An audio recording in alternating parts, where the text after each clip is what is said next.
A Rádio Rio de Janeiro passa a apresentar o programa Café Literário. Produção e apresentação, Henrique Fernandes.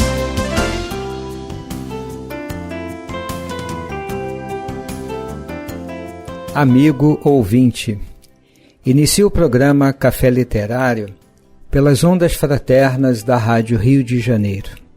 Aqui falando Henrique Fernandes, produtor e apresentador. Nos últimos programas, dedicamos alguma atenção ao tema da compaixão e da misericórdia. E dentre outros textos que nós trabalhamos e compartilhamos com você, citamos o texto de Lucas nas páginas do Novo Testamento, Lucas 15, porque temos falado sobre Jesus e a compaixão. Já falamos sobre esse tema do ponto de vista de uma concepção psicológica, inclusive alcançando o domínio da clínica, o papel da compaixão, a função, o valor de uma resposta compassiva do ser humano para o seu próprio processo de regulação emocional e equilíbrio nas relações humanas.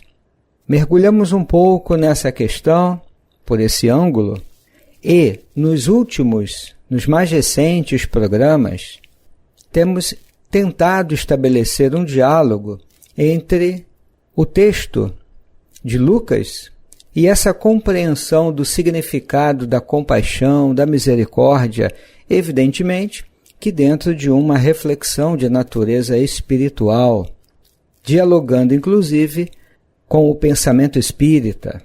O pensamento espírita, consoante as orientações de Allan Kardec, Leon Denis e outros, está construído sobre uma base de misericórdia e de compaixão. A visão que se tem de Deus e a experiência que se pretende alcançar de Deus está ancorada no processo da misericórdia e da compaixão. É um Deus que acolhe, é um Deus que está conosco, não nos vigiando. É com quem se fala e não a respeito de quem se fala. Nos momentos de dor, de dúvida, de inquietação, de busca de sentido, de busca interior. E há uma passagem na obra A Gênese, de Allan Kardec, na qual ele utiliza uma expressão que me parece muito oportuna e por isso vamos compartilhar com você aqui agora. Aparece no capítulo 2 do livro, no item 19, quando então ele diz assim: Deus é, pois, a inteligência suprema e soberana. É único, eterno, imutável, imaterial, onipotente, soberanamente justo e bom, infinito em todas as perfeições e não pode ser diverso disso. No outro parágrafo, ele assim escreveu: tal o eixo sobre que repousa o edifício universal. Esse o farol, cujos raios se estendem por sobre o universo inteiro. Única luz capaz de guiar o homem na pesquisa da verdade. Essa expressão aqui, pesquisa da verdade, talvez a gente possa olhar com bastante cuidado.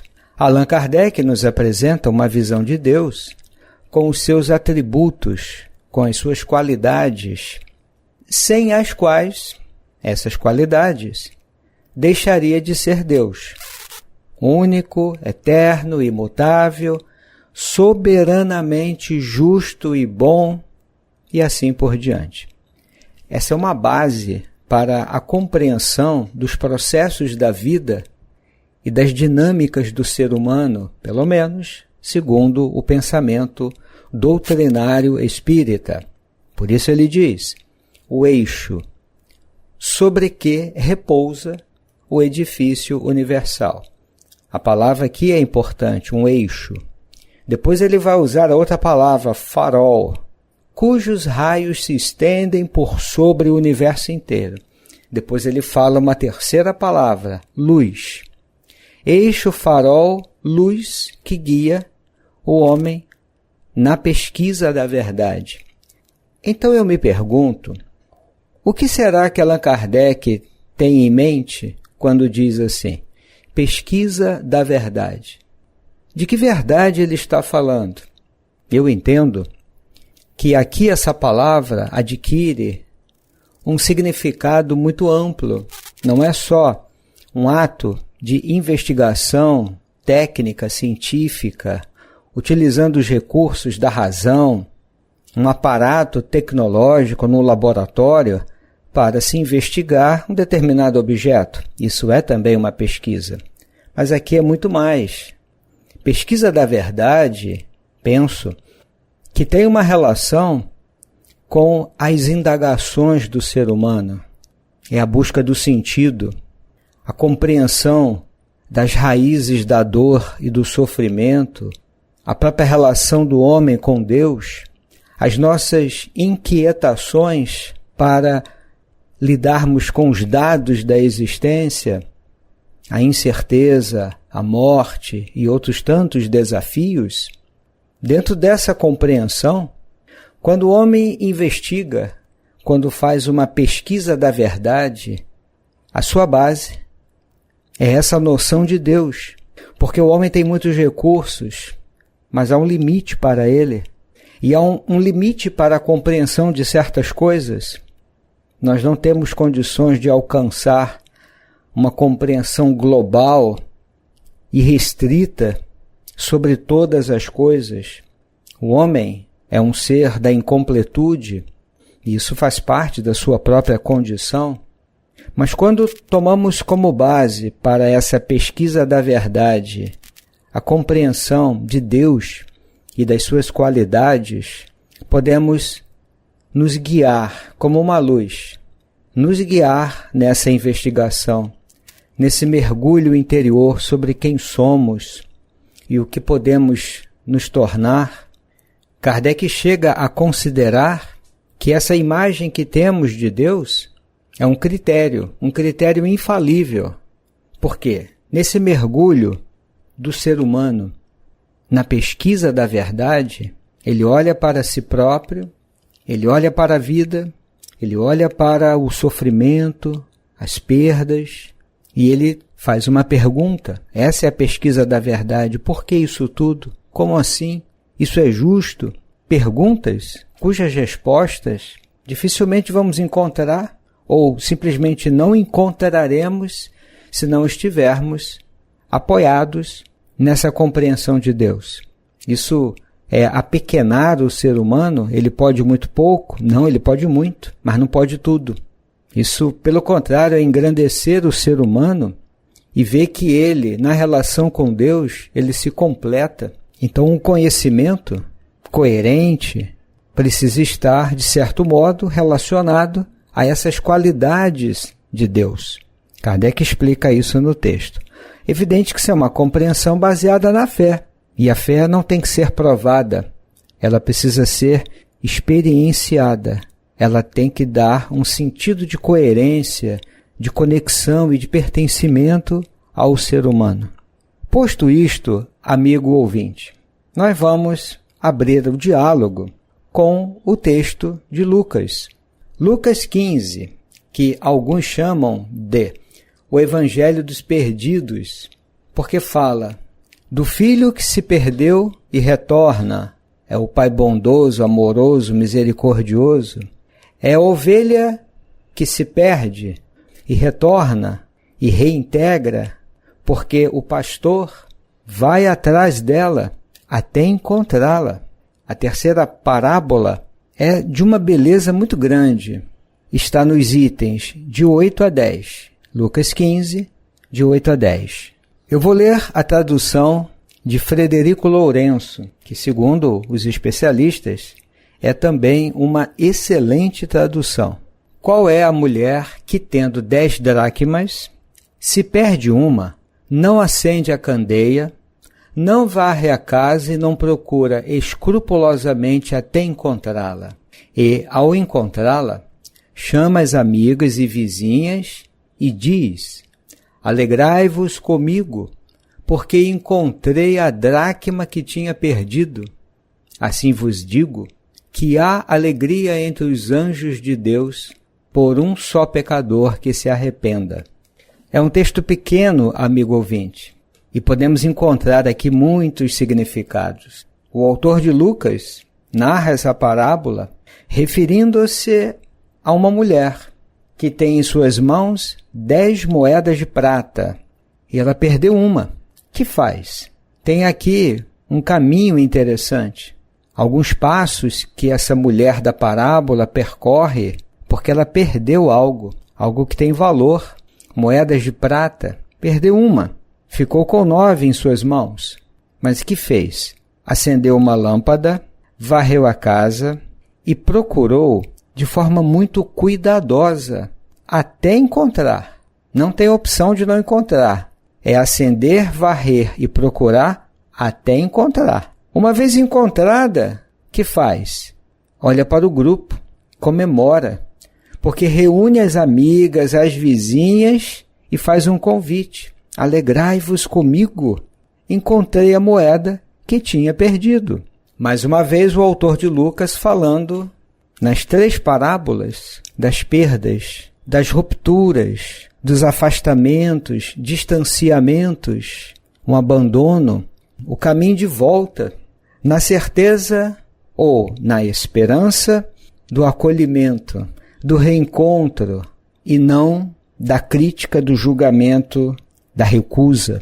Por isso, é preciso festejar, comemorar. Eu vou me basear, amigo ouvinte, num autor que é cristão católico, português, um especialista nesses estudos bíblicos, um homem de muita cultura, de grande sensibilidade, teólogo, José Tolentino Mendonça, numa obra muito sensível, muito interessante, chamada O Tesouro Escondido para uma Busca Interior. Capítulo 2, que ele apresenta como título Acende a Tua Candeia. Ele diz que a experiência de perda, a mulher que perde uma moeda de prata. A experiência de perda marca a nossa existência de várias formas. Perdemo-nos do pai e da casa paterna, perdemo-nos na fraternidade, perdemo-nos no tempo e no redil. Ao fazermos o balanço deste tempo da nossa vida, assomam naturalmente ao nosso coração as suas perdas.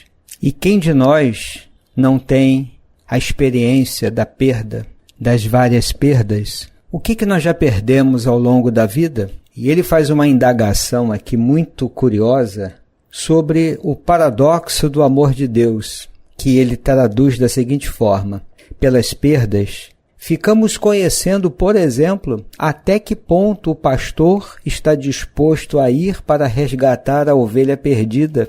E quando encontra, põe a ovelha nos ombros e retorna, e comemora.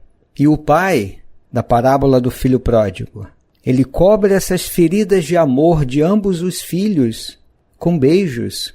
Essa é a imagem de Deus, amigo ouvinte, que ele aqui apresenta e que corresponde também às reflexões que estamos aqui propondo. Só que quando ele fala da parábola da moeda, ele diz que ela tem um sabor especial, porque diferente das outras duas, ela nos fala de uma perda interior, quase íntima. É uma parte do tesouro que se perde dentro da própria casa. Alguém poderia dizer, mas foi só uma moeda? Para que buscar dessa forma, incansável, até encontrar? Eu fiquei com 9 ainda, moedas valiosas, mas ele diz assim, quem vive essa perda percebe o que isso representa. É uma quebra na inteireza de vida, na unidade ampla do sim de amor que nos constitui. Porque tendo perdido uma moeda, a vida continua, mas não da mesma maneira. Então eu fico aqui a pensar, amigo ouvinte, que moeda de prata nós perdemos dentro da própria casa, que é o nosso mundo interior, e não fomos atrás para resgatá-la? Será que perdemos, em algum momento, a moeda do entusiasmo, da confiança, da esperança, de uma jovialidade do espírito? Não é a juventude cronológica, que tem o seu valor, sem dúvida, mas a jovialidade na mente, a flexibilidade no pensar, no sentir, a capacidade de olhar para o mundo com aqueles olhos de admiração, olhar além das tragédias contemporâneas, que são tantas, mas ver por trás disso a possibilidade da construção de cenários positivos, diferentes, compassivos, é não perder uma moeda preciosa da confiança básica no ser humano. E hoje nos percebemos, depois de tantas perdas ou pequenas perdas de coisas tão preciosas, uma única moeda, com algumas fragmentações interiores, vazios, lacunas. E em algum momento isso pode nos lançar naquilo que Allan Kardec chama de pesquisa da verdade. A verdade sobre mim mesmo, sobre a minha condição pessoal, íntima. A verdade sobre o mundo, sobre o drama humano.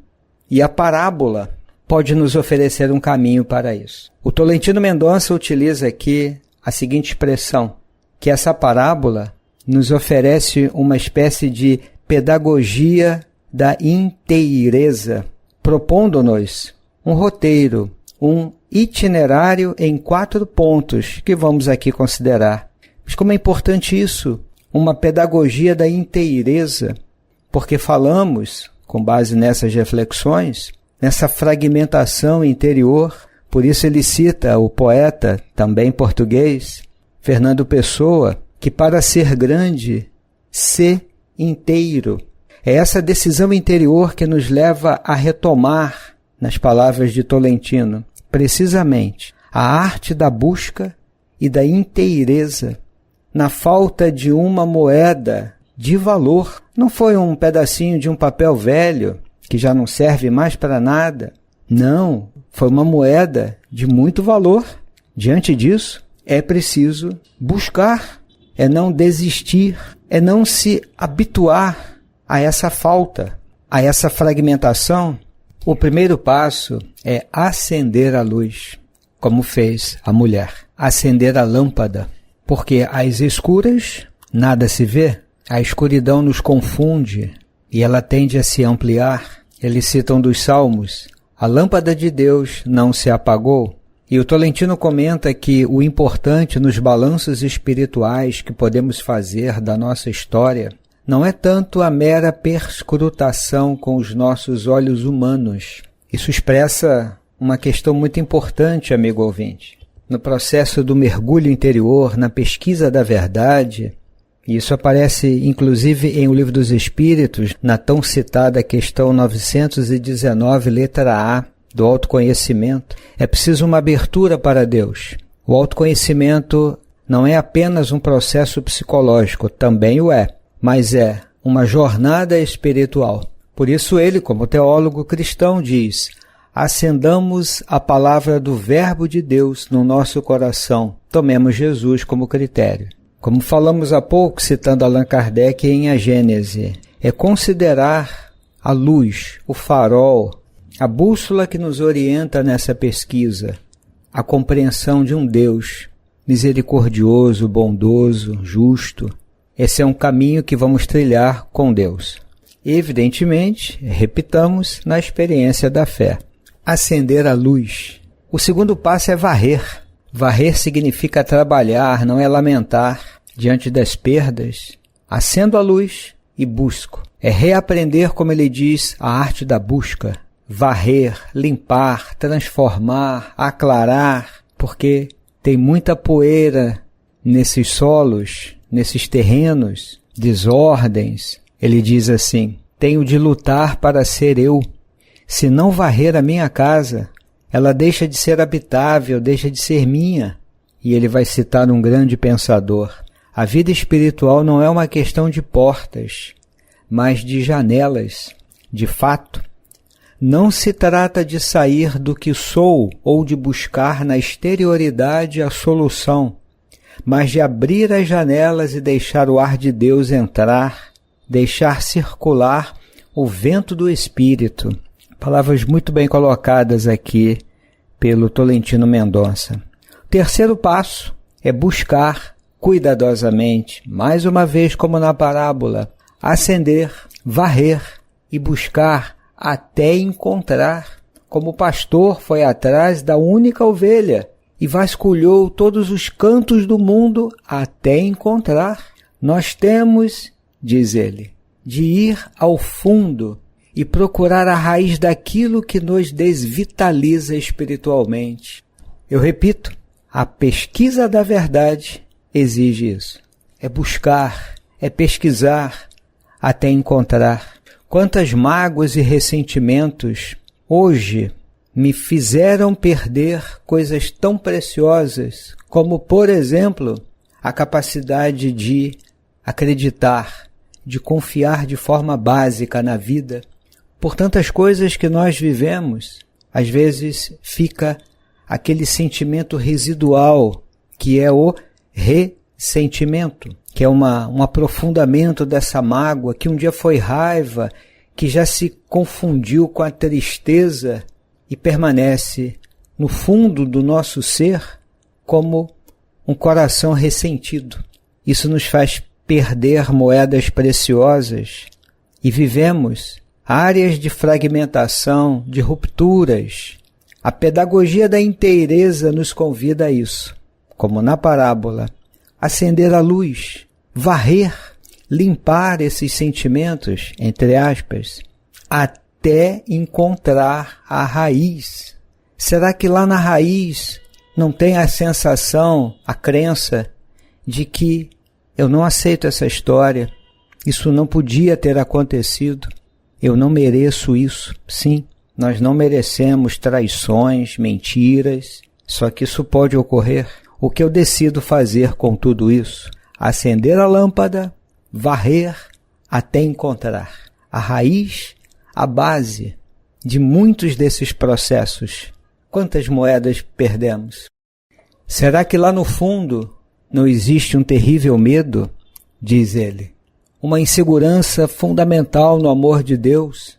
Talvez me falte a confiança e por isso a minha coragem é incipiente. Talvez tudo nasça de uma incapacidade de perdoar, quer dizer, de sobrepor às feridas e humilhações sofridas a certeza de que o amor é o único bem.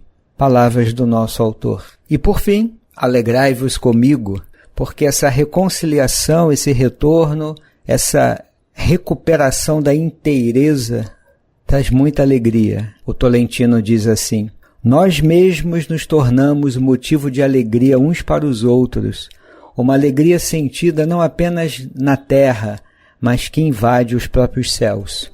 A parábola nos convida a muitas reflexões.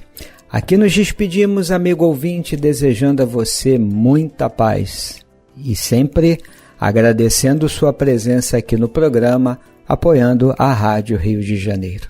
Até breve! A Rádio Rio de Janeiro apresentou o programa Café Literário. Produção e apresentação, Henrique Fernandes.